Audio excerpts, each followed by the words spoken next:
নবীর সৈনিক আছে। কথা বলে আমার বিরুদ্ধে মামলা করা হয়েছে। শুধু আমার বিরুদ্ধে একা নয়, আমাদের আখাউড়া এবং বিজয়নগরের প্রায় 300 লোকের উপরে সুন্নিদেরকে দেখে দেখে মামলা করা হয়েছে। তারা ঘরের মধ্যে ঘুমাতে পারছে না, তারা নিজের কাজ করতে পারছে না, পরিবারকে সময় দিতে পারছে না, দৈনন্দিন বাজার করতে পারছে না। অনর্থক যারা ষড়যন্ত্র করে এ আমাদের সুন্নিদেরকে মিথ্যা এবং হয়রানিমূলক মামলার ষড়যন্ত্র করছে। অনতি বিলম্বে এই মামলাকে প্রত্যাহার করতে হবে।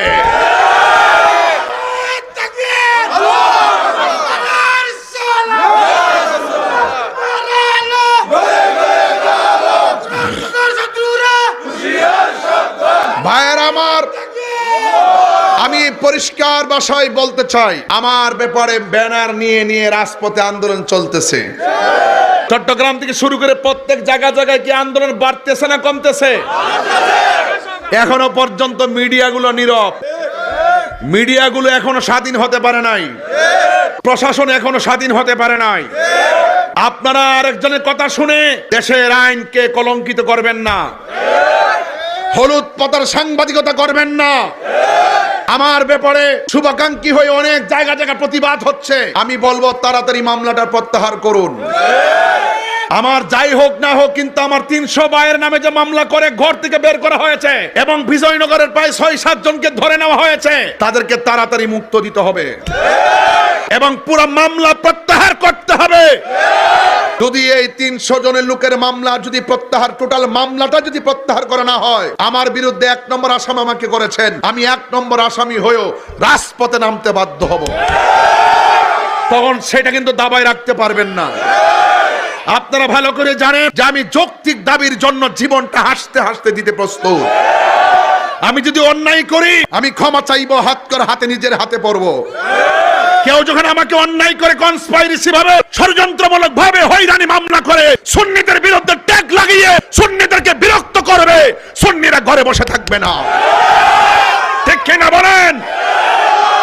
কেউ ঘরে বসে থাকবে না।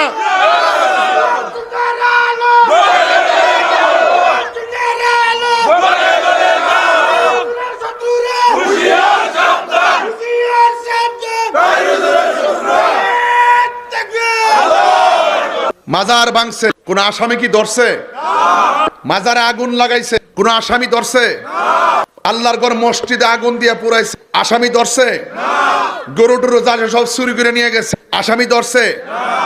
কেবা কারা গাড়ি ভাঙছে, কেবা কারা ডিল মারছে, হ্যাঁ প্রশাসনের উপরে ডিল পড়ছে, আমি নিজে মর্মাহত। এটা দুঃখজনক, কিন্তু তদন্ত করে প্রকৃত অপরাধীকে শাস্তি দিবে। কিন্তু কাহারও কথার পাল্লাই পড়ে, কোন ধরনের প্রভাবশালীদের পাল্লাই পড়ে, মনে করছেন যে একটু সুযোগ আছে এই মুহূর্তে ঢুকাইয়া দেয়, এই মুহূর্তে ঢুকাইলে তাহিরিকে ঢুকাইতে পারবে, আরেকজনকে ঢুকাইতে পারবে। কিন্তু বুঝতে হবে আহলে সুন্নাত ওয়াল জামাত শুধু তাহিরের উপরে নির্ভর নয়, আহলে সুন্নাত ওয়াল জামাত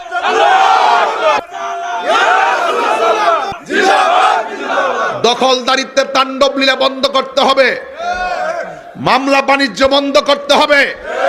আপনি দেখেছেন গত পরশুদিন ইস্তেমার মাঠে 2 দল ইসলামপন্থী একজন আরেকজনের সাথে লাগা কতগুলো লোক মারা গেছে।